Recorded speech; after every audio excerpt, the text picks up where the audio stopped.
So I'm going to talk about fee management in Lightning, which has been surprisingly one of the biggest operational issues we had when we launched the Lightning Network.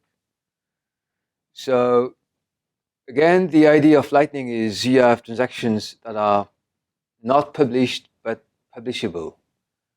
And in our case, the problem is, what does exactly publishable mean? So it means that the UTXO that you're spending is still spendable. It means that a transaction is fully signed, but it also means that the fees that you attach to the transactions are realistic. You're not overpaying fees, but you're not underpaying fees, otherwise it could take a long time to confirm it. This has been a source of issues on Lightning almost from the beginning.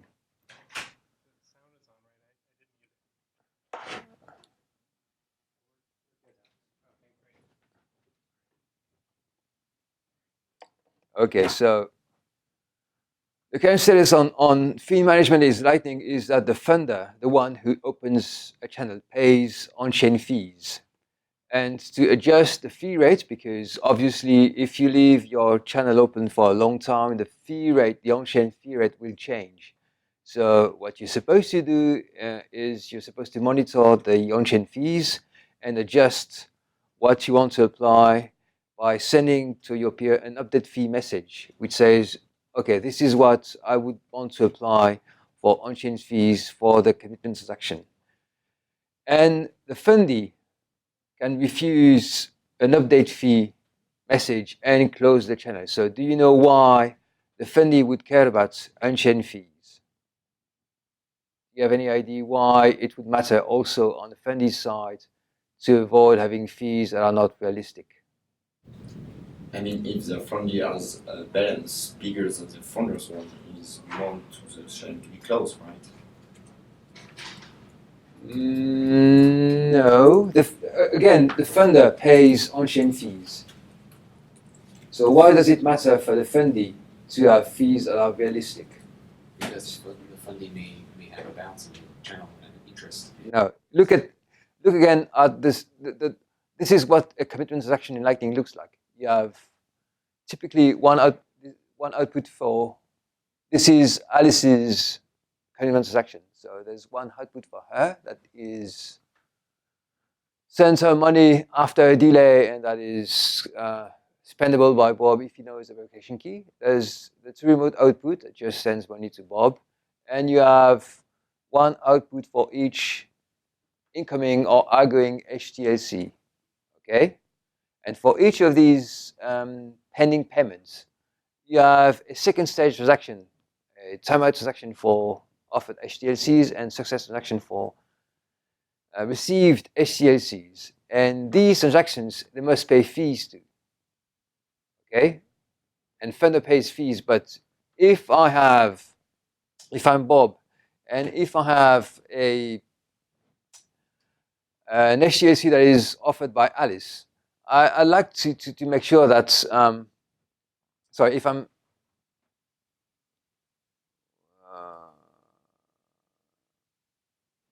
I'd like to make sure that that commit transaction can be published quickly enough. I don't want to wait to have money locked up on chain for too long. I don't want to have fees that are so high that my HTLC is not spendable. So fundee, even though it's not as important for the fundee as for the funders, the fundee is also concerned about on-chain fees. This is why the fundee can refuse a fee that they think is not realistic.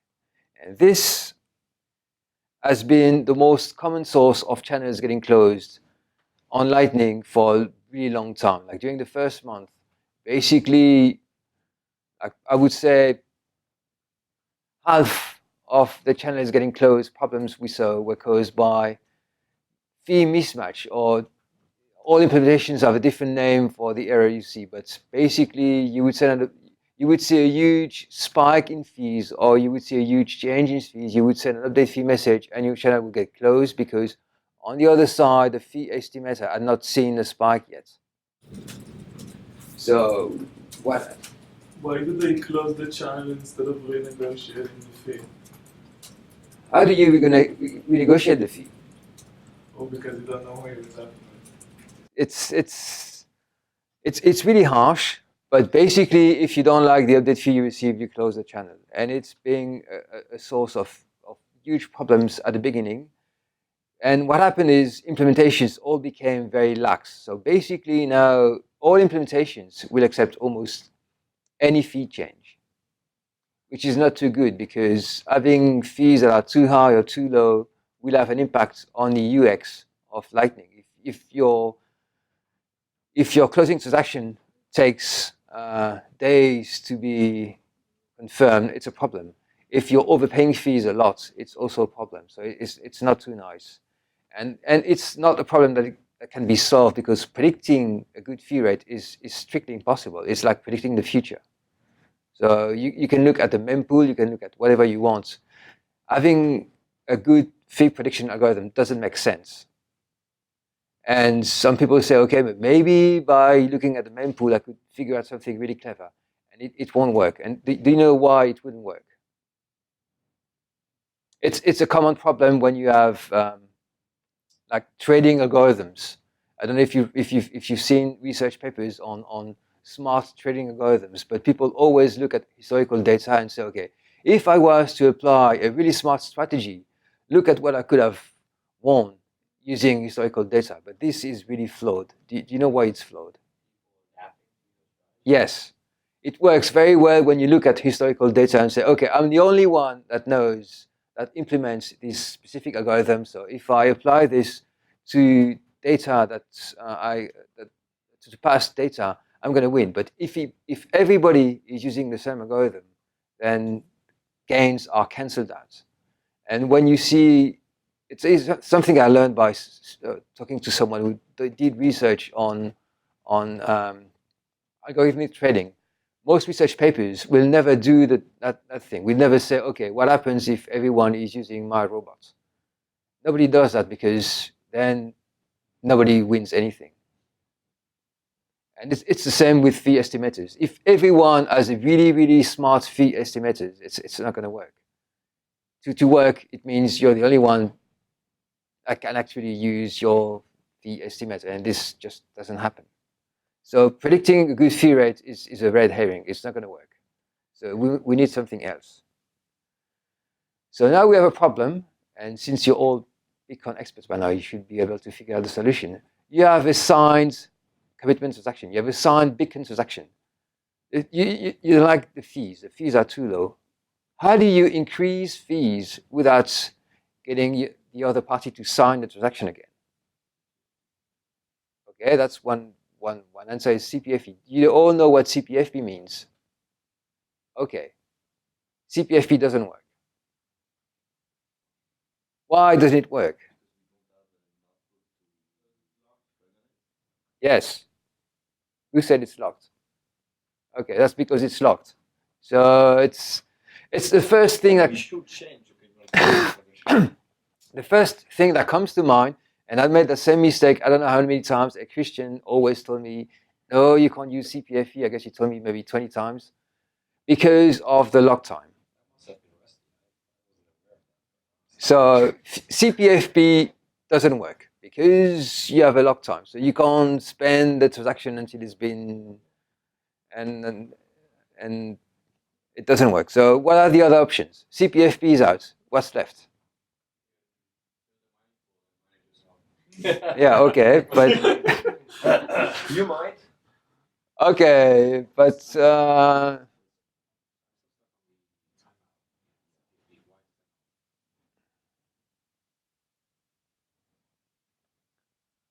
want to bend this, but I can't spend this before a delay. The delay starts when the transaction is actually confirmed. Okay, so how do you? I don't have enough fees to get my transaction to confirm. Yeah. Yeah. There. That's something we considered for a while. Yes. Yeah. So yes, one of the proposals was to add an up-through outputs and say, okay, we're going to bump fees on this. You can use L2. Yes. L2 is actually the best solution for this because the fee management is removed from Lightning with L2. It's not a silver bullet because the wallets will have to handle fee management. So the complexity you have on Lightning goes away, but the complexity on the Lightning on the wallet side becomes a bit worse. But basically, one of the things you can do is for some of the transactions use a different SIGHASH flag. So you all know the SIGHASH flags: SIGHASH all, SIGHASH anyone can pay, SIGHASH single. And soon, very soon, SIGHASH no. So SIGHASH all is actually a bit of a problem. But is there something else you can do, especially for these transactions that have one input and one output? Yes. Do you all know what SIGHASH anyone can pay is? Who doesn't know? Okay, so SIGHASH anyone can pay means you're only signing your inputs, and you're not signing. You can add inputs to your signed Bitcoin transaction, and you don't invalidate the signatures you have. But you sign the outputs, no? So there's a fixed amount of But money. if you put Yes. So what can you use in combination with SIGHASH anyone can pay? You use SIGHASH single. So if you use SIGHASH single to sign your HTLC timeout and success transaction, you can add inputs and outputs, and the signatures you got from your PA are still valid. So in that case, you can bring your own fees to the second stage commitment transaction, and the fundee cares about the fee rate problem goes away. So that's something that's been proposed. The first proposal was new commitment structure or something. I don't remember the full name, but commitment V2 maybe. So it was a bit complex because it changed a lot of things. It was not accepted, but changing the SIGHASH flag on the second stage transaction is fairly easy to do. It is something that we will probably add in Lightning fairly soon. Back to the criminal transaction, it doesn't solve the fact you may want to broadcast your criminal transaction. No, but it does solve the fact that the fundee will close the channel because he's not happy with the fees. The big problem we have is that if there's a fee mismatch today on Lightning, channels get closed. So it's something you see very often on GitHub or Reddit, like block X closed 200 channels because the fees that were used in the new incoming block were much higher than the ones you estimated, and so it changes your estimation a lot, and it gets you to refuse channel updates, or it gets you to create a new channel update and send it, and the other guys hasn't seen that block yet and will refuse your updates, or is using a different fee estimation strategy that is just too far off. So this is the problem that will be solved because it still happens. I think everyone except C Lightning now will accept almost anything. C Lightning still does refuse fees that are really, really, really different from what they have, I think. So we implemented an exponential moving average that converges to our own estimate after 5 minutes. Sort of give the other side time to also see a new block when it comes in, and sort of converge to us and basically catch up with the mempool. But it's still killing channels. It's much less common. It is not a huge operational issue now, but it sometimes happens. So this is what it will fix.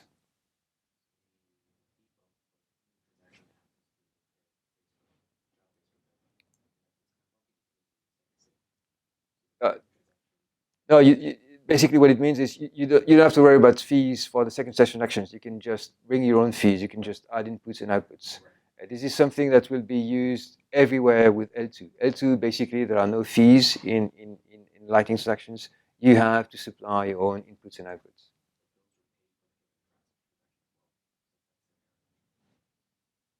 No, you still need fees that are high enough to at least have a chance of getting your transaction to confirm. This doesn't go away without L2, unless we add that opt-through output or something. There's another problem with fees in Lightning. It's how you manage on-chain funds. So basically, a Lightning wallet is an on-chain wallet and an off-chain wallet. And there are many options you can choose from to implement the on-chain wallet part. And all implementations have made different choices. You can call into a standalone separate wallet, or you can implement your own wallet. And if you do choose to implement your own wallet, there are things that are really specific to Lightning UTXOs that you may choose to deal with within the channels or in the on-chain wallet. So if you decide to use an external wallet, that's what we do on the server version of Eclair. We use your Bitcoin node as a wallet, and we use RPC calls into your Bitcoin node wallet. This is the laziest and easiest solution. You really don't have anything to do. It's up to you to back up your own Lightning wallet. Backup restore is like standard. But you get to use more on-chain transactions. So when a channel gets closed, what we do on Eclair is we will just wait until this is spendable, spend it, and return it to your wallet. So you have one closing transaction and one transaction that returns funds to your wallet. So it's an extra transaction, which means when fees are really, really high, you pay extra fees. If you choose to implement, to deal with Lightning UTXOs at the wallet level, you have other problems. So when I say that there are things that are specific about Lightning UTXOs, specific are typically the key derivation that is not BIP32 or something. It's something that is really specific to Lightning, and the timeouts. So basically, again, this. So I'm Alice. This is mine. This is not something that you can easily guess or that you can derive using BIP32. This is a key that uses a key derivation scheme that is specific to Lightning, and it has a delay. So it can't be used straight away. So either I wait until it's spendable and return it to my wallet, or I need to add rules in my on-chain wallet that say, okay, this UTXO has a time lock. And I think LND calls it a nursery. So you have babies UTXO that are too young to be spent, and when they grow up, they become spendable. But you need to keep tracks of this. And it's actually more difficult. So it's more efficient when it comes to fees, but it makes it harder to use and harder to back up and restore, because you can't have static backups of your on-chain wallet. You need to add your UTXOs dynamically, otherwise you may not recover all your funds. So it's much better from a fee point of view, but it's something we decided not to implement for now, and because it makes backup and restoring the on-chain part of your wallet a bit more difficult. Interesting you were speaking about this service that you may be able to use to extend script of descriptors as derivation past the specific Lightning derivation key as a prefix in the script of descriptor. So honestly, I was not aware of that. So it's something I'll look into. I don't see how it works, but I'll check this a lot. And not something which is already implemented in the script of descriptors, Okay, so maybe Bitcoin Core at least will be able to understand some of these Lightning specific rules, but now basically you have two options. You return money to your wallet as soon as you can, but you pay fees, and when fees are really, really high, and we've seen 200 sats per byte a few months ago, then it's really a problem. Or you keep your Lightning UTXOs in your wallet, but then you have to remember how old they are. You have to add them to your backups, and it's a bit more complex. So there is no perfect solution yet. And it's not gonna, this part is not gonna get better with L2 because the wallet will have to manage the extra inputs and outputs you want to add for fees. So if you don't have UTXOs, well, you have a problem. And it's the on-chain management is not going to get much simpler with L2. But Lightning will be much simpler. So L2 is really something I look forward to. Okay, do you have questions?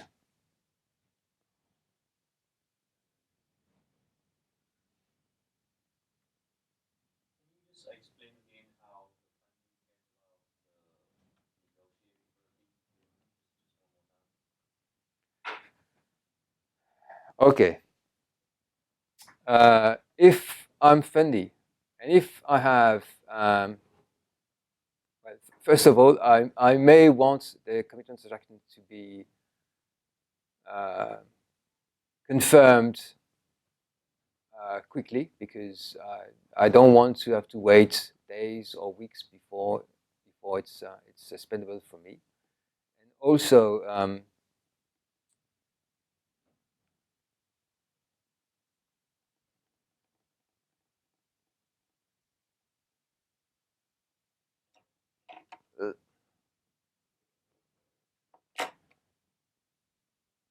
I think that's the only reason, actually. I can't see why you would need to care about the HTLC second stage transactions now. So I think the only problem is you want to be able to have the output that is for you usable as soon as you can, and there is no way for you to bump its fees. So unless we add these up-through outputs that is a bit hacky, there is no way to bump the fees on a commitment transaction yet. If we had the up-through outputs, then anyone could spend it. Could be even miners could spend it. That was the original idea. The miners would probably want to claim this, or just anyone. But now there is no simple way of bumping the fees of a commit transaction that is paying fees that are too low, and you can't use RBF, you can use CPFP, and basically you're stuck. And if the fees are too high, it's not much better anyway.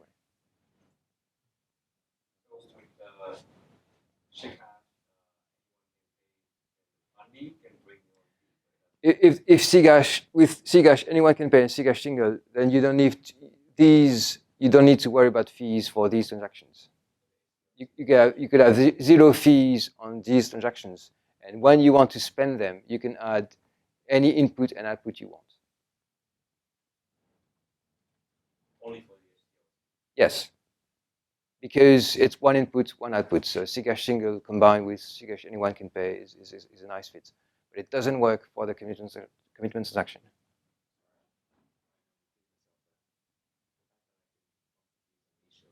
Second stage.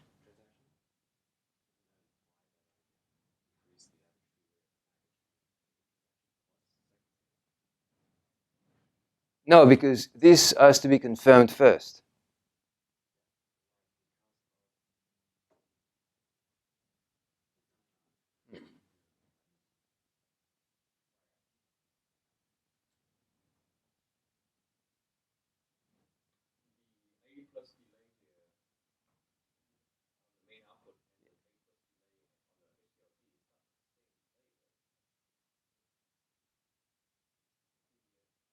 Yes, it's the, yes.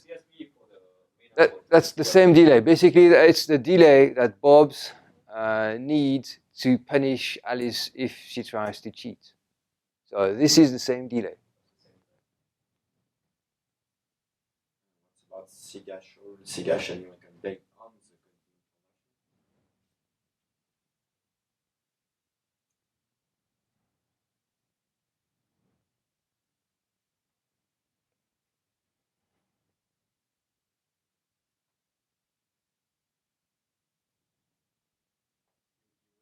I don't think it works.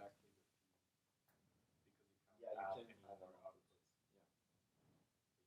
Have to keep around a bunch of UTXOs that have exactly the size of whatever fee you plan to pay. You couldn't click. You can't really expect this. Yeah, you can set them. But you can combine multiple small ones together.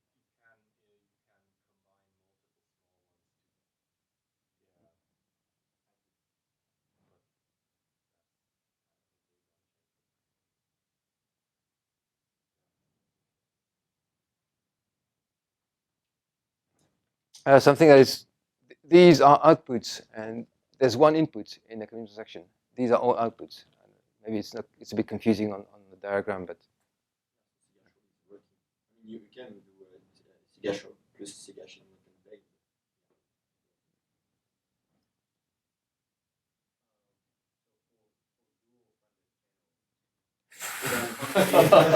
Ah! Welcome to hell.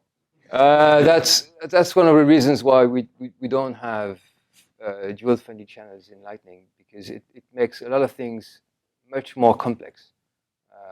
So now it's really easy. Funnel creates the funding transaction, pays for everything, and pays the fees. Is if you have dual funding channels, how do you split the fees between Fund and Fundy? As I think it was said yesterday that it's really easy to game, and if all the money is moved to the other side, does it still make sense to? I mean, splitting the fees is really difficult, and there are also problems on you need to an interactive way of building the funding transaction between Alice and Bob. Each can add inputs and outputs and needs to sign and agree. You leak inputs. It's really messy. So it was too complex to get right for the first version of Lightning. There's a proposal that is open today, but it's really hard to get